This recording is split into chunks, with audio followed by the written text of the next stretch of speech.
é o Evangelho segundo Jesus, o Cristo, eterno de Deus, Salvador de todos os homens, especialmente dos fiéis, o Cordeiro, a grande dádiva, o sacrifício, a explosão da vida, por amor de nós. Hoje eu leio no Evangelho de Mateus, no capítulo 12, o contexto é Jesus expulsando demônios de um homem cego e mudo que voltou a falar. Na realidade, Jesus, se diz aqui, curou o homem cego e mudo.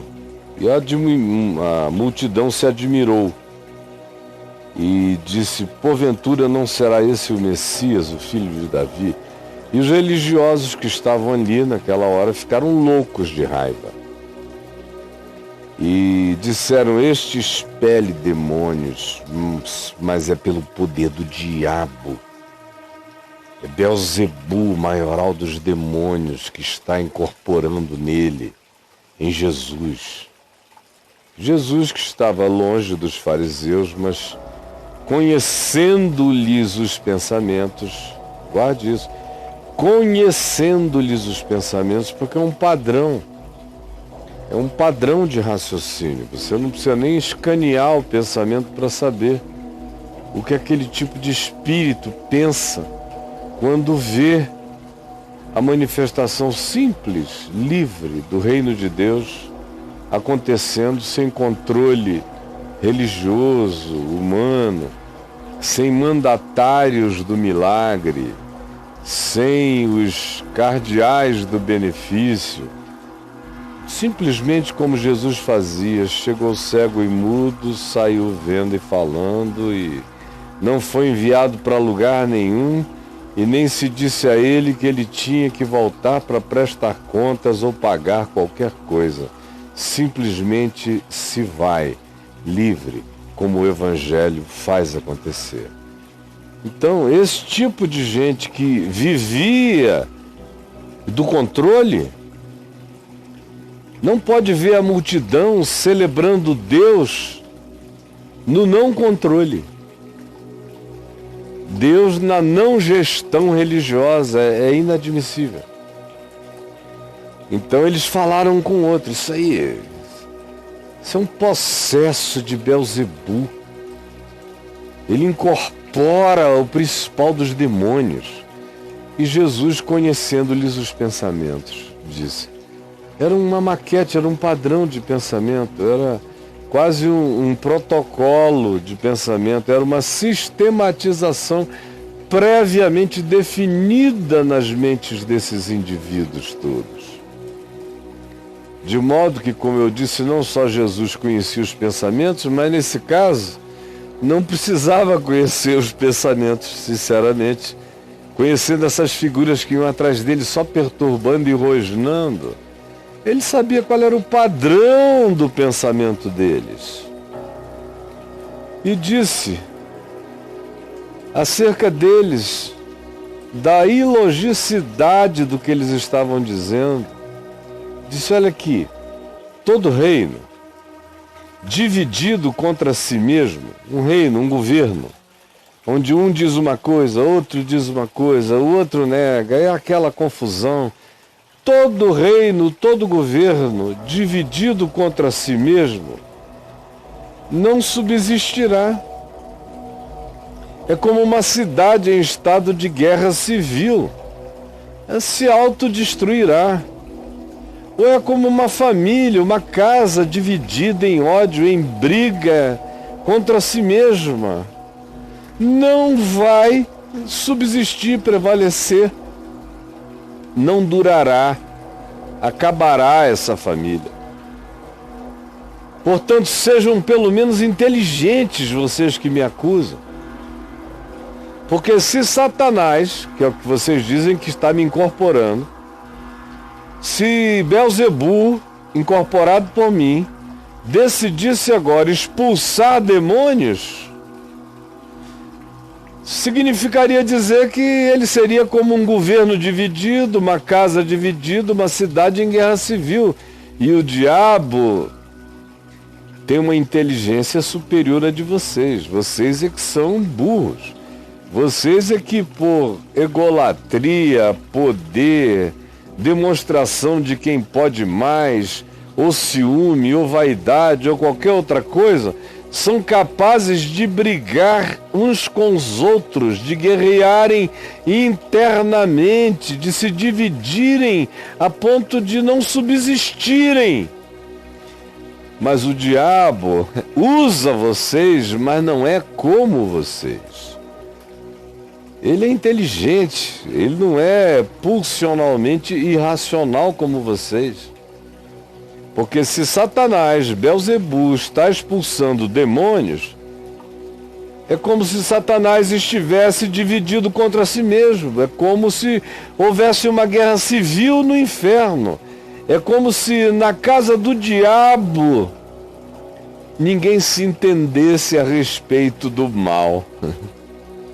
Se Satanás expele Satanás, dividido está contra si mesmo. Como, pois, subsistirá seu reino, seu governo, sua casa, seu domínio, seu controle? Ora, se eu expulso os demônios por Belzebu, eu pergunto agora a vocês que estão dizendo isso de mim. Por que então expulsam os vossos filhos quando eles expulsam algum demônio? É por Belzebu também? Por que eu é que sou por Belzebu? Os filhos de vocês, das igrejas de vocês, estão expulsando em nome de quem? Por favor, não sejam tão estúpidos. Porque nesse caso, aqueles que expulsam demônios se levantarão para serem os juízes de vocês, que estão dizendo que tem demônio saindo quando eu falo, porque eu estou falando pelo poder do próprio demônio. Então que os vossos filhos julguem a lógica sem lógica, a irracionalidade da vossa mente entorpecida. Se, porém, eu expulso demônios pelo Espírito de Deus, pela manifestação do Espírito Santo, meramente pelo poder da palavra, certamente, é chegado o reino de Deus. Ele está presente em mim, nessas ações. Vocês não conseguem ver?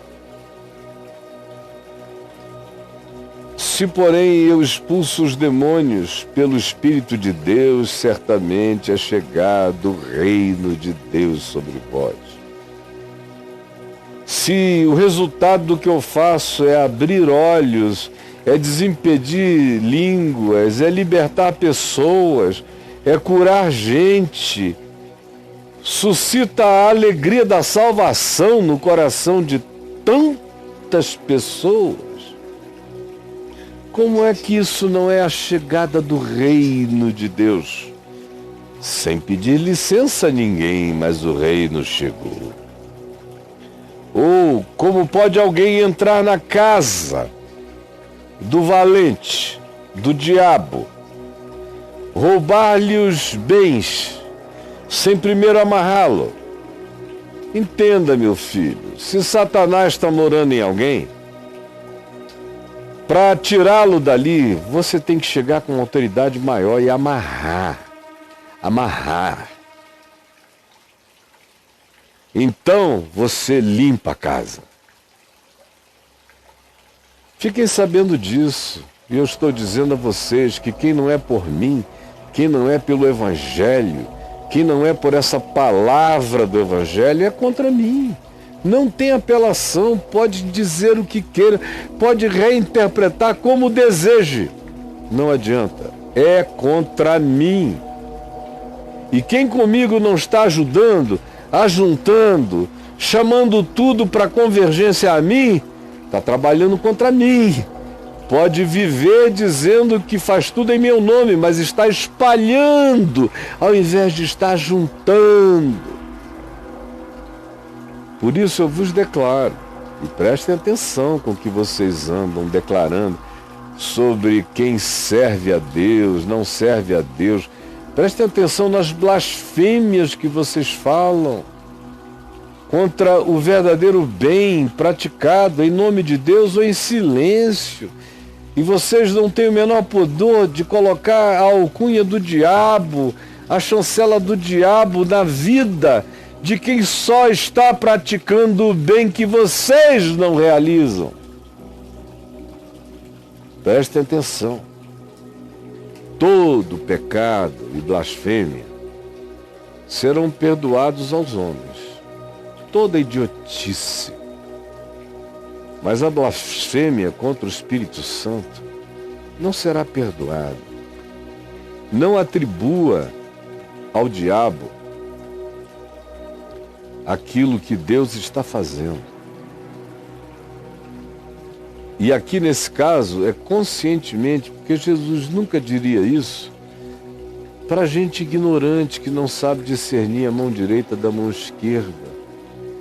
Esses seres quase sem raciocínio, que existem aos milhões à nossa volta. Eles falam, eles escrevem, eles isso, mas eles não têm mente, não têm consciência, são seres, do ponto de vista espiritual, acéfalos espiritualmente. Não é desses que Jesus está falando.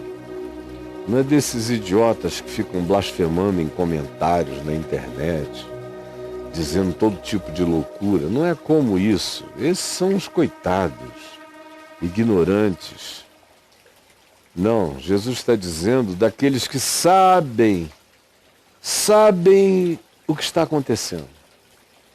Sabem que ali se está dizendo o Evangelho, palavra de Deus.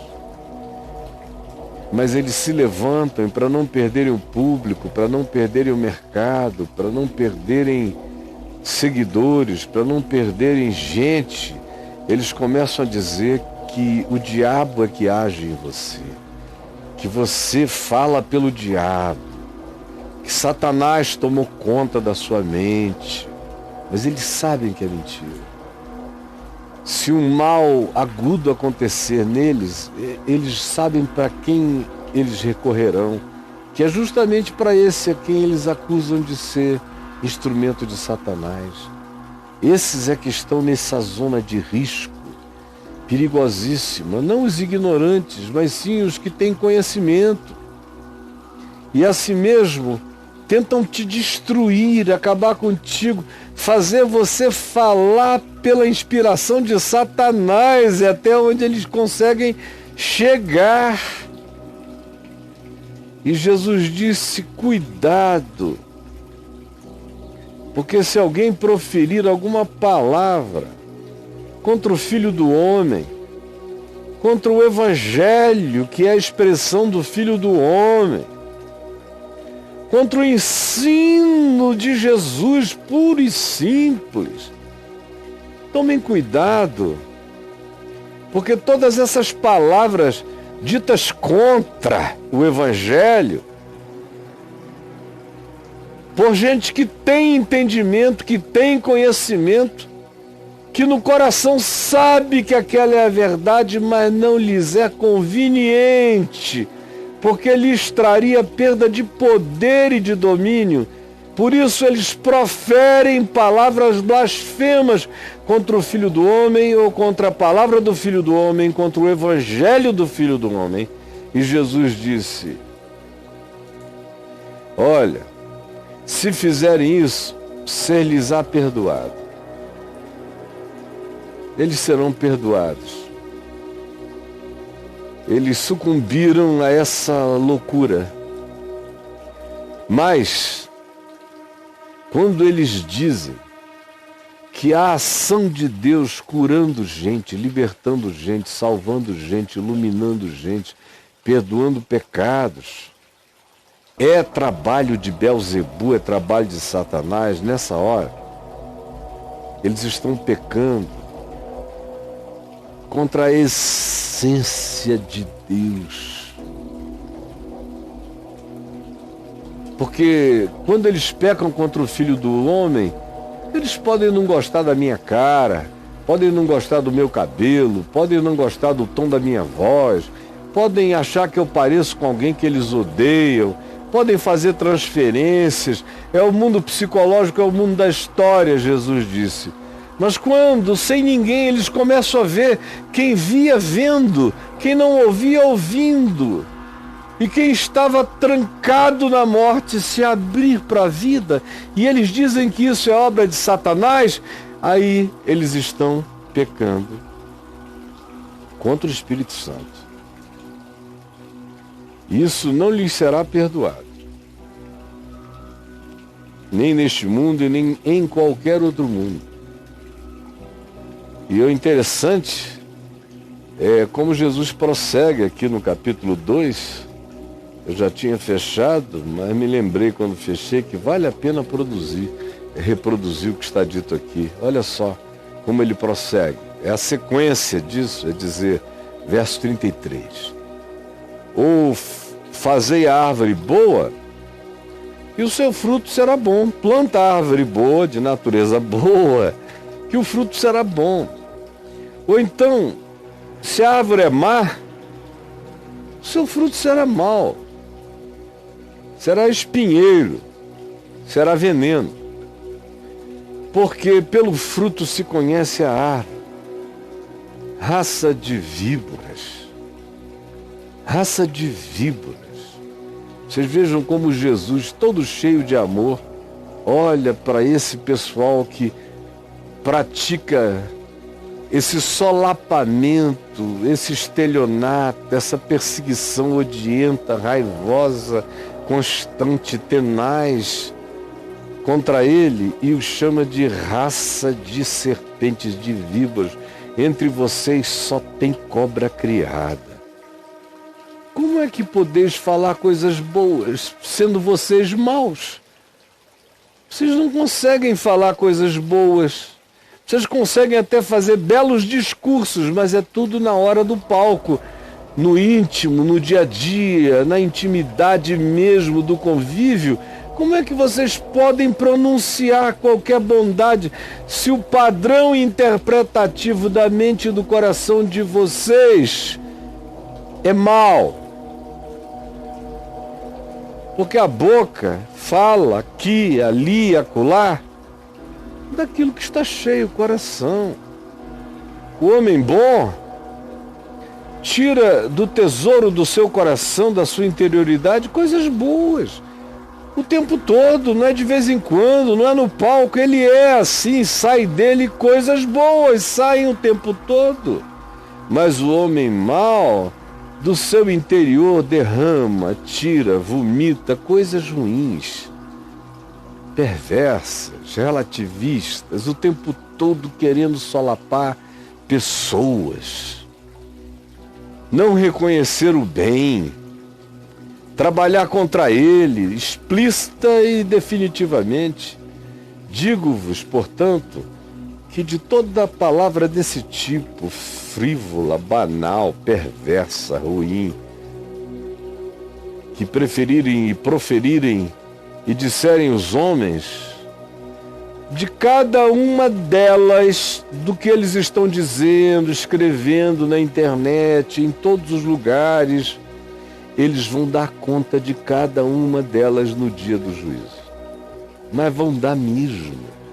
Você que está brincando de falar, agredir, blasfemar, você vai dar conta de cada coisa. Tua língua vai conhecer o poder da verdade eterna, entendeu, meu filho? Porque pelas tuas palavras tu serás justificado, porque com a boca se faz a confissão a respeito da salvação sincera, e pelas tuas palavras tu também serás condenado sem apelação. Todo mundo que está me vendo aqui ou vai me ver, que diz que crê em Jesus, saiba, ou amigo, você controla a sua língua para ser de Jesus, ou você vai ter a tua língua torcida na eternidade. Quem está dizendo isso é Jesus, quem ressuscitou dos mortos. Se Jesus é Deus, se Ele ressuscitou dos mortos, isso vai acontecer contigo. a menos que você se arrependa no pó e na cinza na presença de Deus. Senhor Jesus, eu pessoalmente, tu sabes, estou cansado de ver a maldade, a perversidade que não para, essas bocas nojentas, amaldiçoantes, cheias de ortodoxia produzida, gerada no inferno. Porque tudo que procede deles é mal, é diabo, é juízo, é mentira, é inferno. E acusam os outros de serem endemoninhados enquanto eles mesmos andam como filhos do diabo no mundo. Tem compaixão, porque grande é o juízo que se acumula sobre nós. Grande é o juízo que se acumula sobre nós, porque ninguém brinca frivolamente com palavras sem que venha conhecer não o juízo dos homens, que é tolo, bobo e pequeno, mas conhecer o juízo desse que falou o que falou e que ressuscitou dos mortos para provar que não estava brincando acerca de tudo quanto disse. Ajuda-nos a entender antes que sejamos arrebentados. É o que eu te peço, em nome de Jesus. Amém.